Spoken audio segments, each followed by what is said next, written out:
Before dawn had lifted the mist from the Tiber's bends, the city was already awake in its own way, shutters creaking, sandals scuffing stone, a nervous murmur sliding through alleyways and across the forum. Rome could endure hunger and heat, rival clans and bitter elections, but it could not endure the sound that now climbed the Capitoline steps, the sound of a trapped army. The news had arrived like a spear thrown over walls. A Roman force had marched east into the rough country beyond the Anio, into the folds of the Apennine foothills, and the Aequi, those relentless hill fighters who lived by sudden raids and hard ground, had closed around them. The consul's men were pinned in a narrow pass, ringed by earthworks and watchfires. Not a battle, not a glorious collision of lines and standards, something worse. A chokehold, a slow tightening that would end with surrender, massacre, or humiliation. And in the Rome of the 5th century before the Common Era, humiliation was more dangerous than bloodshed. It fed faction, it invited enemies, it cracked the fragile faith that the gods and the people still favored the Republic. In the Senate House, the old men of the leading families gathered in the dim light. The Republic was still young enough to remember kings, and old enough to know the price of panic. The consuls were the highest annual magistrates, 2 at a time, meant to prevent any single hand from closing around the state. But this was precisely the problem. When disaster moved faster than elections, when a decision needed to be made, not in days, but in hours, the Republic had one ancient instrument left, an instrument used rarely and with fear. A dictator. Not a monarch crowned for life, not a king returned through the back door, but a magistrate granted supreme authority for a limited time, chosen for a single emergency. 6 months at most. One purpose. One man to command without veto, without rival. The Republic's emergency blade, drawn only when the scabbard of normal law was too slow. To name such a man was to admit that Rome's ordinary balance of power was insufficient. The Senate could not do it lightly. Yet the voices in the chamber moved toward the same name, as if pulled by gravity and memory. Lucius Quinctius Cincinnatus. He was not in the forum. He was not in the Senate. He was not presiding over games or holding court beneath a canopy. He was not courting crowds. He was not, at that moment, a man of Rome at all. He was a man of earth. Across the river, beyond the noise and press of the city, on a small holding. Later, Romans would call it a few jugera, the modest measure of land given to citizen farmers. Cincinnatus worked with his own hands. The soil clung to him, dark and honest. The plough's wooden beam pulled against his shoulder. Oxen breathed in steady clouds, their hooves pressing the furrows into neat lines. The day's labor was plain. Straighten the row, break the clod, plant what would feed a household, pay what was owed to gods and state. This was not the picture Rome usually painted of its great men. Rome's great men sat in curule chairs, in robes with purple borders, with lictors pushing crowds aside. Yet Cincinnatus had seen that world and stepped away from it, driven not by humility alone, but by the harsh mathematics of politics. His family name, Quinctius, was old. His standing was patrician. But the Republic of his day was tearing itself with a struggle that ran through every street. The contest between patricians and plebeians, between those who claimed inherited authority and those who carried the weight of the legions and demanded a voice. Cincinnatus had been consul once, and his time in office had not made him beloved. Rome remembered him as hard, uncompromising, a man who believed discipline was the spine of a state. He had opposed plebeian agitation, and when the city convulsed with demands, land, debt relief, access to office, his kind of sternness could be mistaken for cruelty. Then came the scandal and ruin tied to his son, Ciso Quinctius, accused amid political violence and forced into exile, leaving the father to pay crushing penalties that stripped the household's wealth. Whether every detail was fair hardly mattered. In Rome, perception and precedent could destroy as surely as judgment. The result was real enough.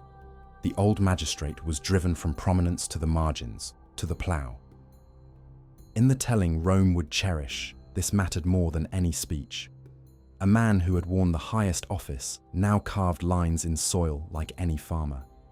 His hands did not carry rings, they carried callus and dirt.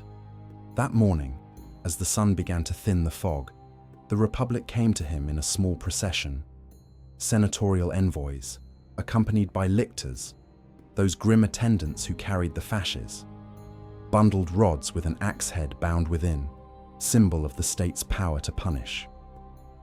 They crossed the river and the fields with careful steps, their sandals sinking slightly in the damp earth. They did not come as friends. They came as Rome. Cincinnatus saw them before they spoke. The lictors were unmistakable. The rods, the stiff gait, the way men of rank kept their faces composed even when urgency burned behind their eyes. He paused his ploughing. The oxen shifted, snorting. A crow called somewhere beyond the furrows. The envoys announced the decree. The Senate, in concert with the consul still free in the city, had named him Dictator. The state required him. The army was trapped. The Aequi were tightening their ring. Rome demanded a hand that could strike without hesitation. The image that later generations would repeat was simple. The farmer turned magistrate, summoned from the plough to save the Republic. But the moment itself was not simple. To accept was to step again into the storm of Rome's politics and into the field where men died. To refuse was to gamble that others could act in time, others who were already failing. Cincinnatus did not bargain, he did not posture. The old stories say he asked for his toga to be brought, the garment of civil authority, the Roman fabric that marked a citizen's place in the state. Whether he literally pulled it on over dusty work clothes mattered less than what the gesture meant. He was not being made a general by acclaim. He was being made the Republic's instrument. In the city, the appointment ignited the streets like a torch to dry reeds. A dictator meant mobilization. It meant the suspension of familiar protections. It meant the lictor's rods no longer halted by another magistrate's veto. It meant urgency made law. Cincinnatus moved quickly, as if his mind had been waiting for a crisis worthy of clean decisions. He named a master of horse, his second in command, the cavalry leader.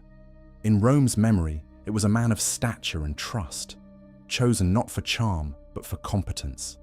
He called for a levy, not tomorrow, not after speeches, that day. Messengers ran through neighborhoods and out into the countryside. The call was blunt. Every man of fighting age report at once. Bring arms, bring provisions for 5 days, bring above all a tool not of war but of labor, a shovel, a pick, stakes, whatever could cut earth and raise walls. Because Cincinnatus did not mean to fight the Aequi on their terms. Rome had learned, in bitter skirmishes and seasonal wars, that the Aequi were not an enemy to chase into hills without preparation. They were swift, familiar with ravines and ridgelines. They could melt away when pressed and reappear behind supply lines. But in this moment, they had done something bold. They had fixed themselves around a Roman army, investing it with earthworks, as if they were a proper siege force. They were confident enough to build. That confidence could be turned into a trap. As the sun lowered, the gathering formed on the field of Mars, where Rome traditionally mustered armies. Torches flared. Helmets caught the light in dull bronze. Men stood with shields and spears and rough tools slung beside them. The smell was sweat and oil and river wind. A city that spent so much time arguing about the distribution of power was now forced to confront a simpler distribution. Who would go, and who would stay to guard homes and temples? Cincinnatus did not linger. The point of dictatorship was speed.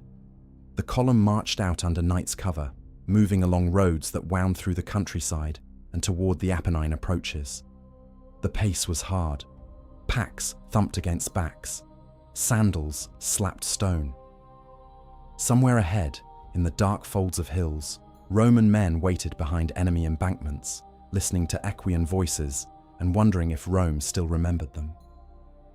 When the marching force reached the vicinity of the trapped army, the situation sharpened into a clear geometry of death. The Aequi occupied the higher positions, their works dug and reinforced, their guards watching for any relief force. The Roman army inside the ring was hemmed in, unable to break out without losing cohesion, too weak to storm uphill earthworks without fresh strength. A less decisive commander might have attempted a frontal assault at dawn, a glorious gamble that could end with the relief force shattered and both Roman armies destroyed in detail. Cincinnatus chose something colder. He ordered his men to build, not days of slow engineering under siege fire, but a furious night of labor. With picks and shovels, they cut into the earth. With stakes and bundled brush, they raised a new line, an encircling wall thrown around the Aequi themselves, a ring around a ring. The very thing the Aequi had done to the Romans was now being done to them, but faster, with more bodies, with an iron discipline enforced by a dictator whose authority was absolute. As the ring of earth rose, the Aequi realized the danger too late. They were no longer besiegers alone. They were being besieged. At dawn, the hills showed the full shape of the trap. 2 Roman forces, one newly arrived and one pinned but unbroken, pressing in on an enemy now enclosed between them. The Aequi, who had chosen the terrain, suddenly found their own works turned against them. To escape, they would have to break through earth and discipline spears, and any movement risked being struck from both sides. In the ancient sources, Rome's victory comes swiftly, almost suspiciously clean, because the story itself is meant to be an emblem. The dictator arrives, the labor and discipline of citizens become a weapon. The enemy collapses. Whatever the exact tempo, the outcome was clear enough for Rome to remember as fact. The trapped army was freed, and the Aequi were forced into submission. Submission, in Roman terms, often carried ritual humiliation. The enemy laid down arms, captives were taken, spoils were gathered, livestock, weapons, the portable wealth of a raiding people. There is a grim Roman satisfaction in the accounts. The Aequi who had thought to disgrace Rome were themselves reduced, forced to pass beneath a yoke formed by spears, a sign of defeat that bit deeper than wounds.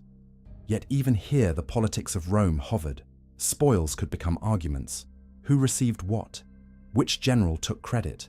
How would the victory be narrated in the forum? In a republic where social conflict simmered beneath every campaign, even triumph could provoke resentment. Cincinnatus, however, did not treat the victory as a stage for personal enrichment. The accounts emphasize his restraint. He allowed his men their share, punished disobedience, rewarded discipline, and ensured that the consul whose army had been trapped could not claim the dictator's glory without accepting the dictator's authority. Rome liked this part of the story because it framed power as service rather than appetite. And then came the moment that made him immortal. The office that could have become a wedge for tyranny was laid down. The man granted supreme power did not cling to it until the 6 months were done. He resigned after the crisis had passed, after only a short span, measured in days in the traditional telling. He dismissed the lictors. He surrendered the fasces. He returned authority to the ordinary magistrates. He went back across the river to his farm. Cincinnatus became the emblem of civic virtue, the citizen who takes extraordinary power only to restore the republic and then disappear into private life. It suggested that absolute authority could be wielded without destroying the system that granted it, that a man could be above the law briefly and then submit again to the law's ordinary chain. For Rome, this was not merely a story about one old patrician's character. It was a story about the republic's self-conception. The citizen-soldier ideal, the belief that farmers could become generals and then farmers again, the conviction that public service was a duty rather than a ladder. On that small plot beyond the Tiber, the furrows waited. The earth did not care about laurel or lictors. It required the same labor as before. Cincinnatus returned to it, and in doing so, he gave Rome something it would spend centuries trying to prove true: that power could be taken up without being hoarded, that victory could be won without becoming a crown, that a republic could survive the necessity of a dictator because the dictator would remember he was, in the end, only a citizen.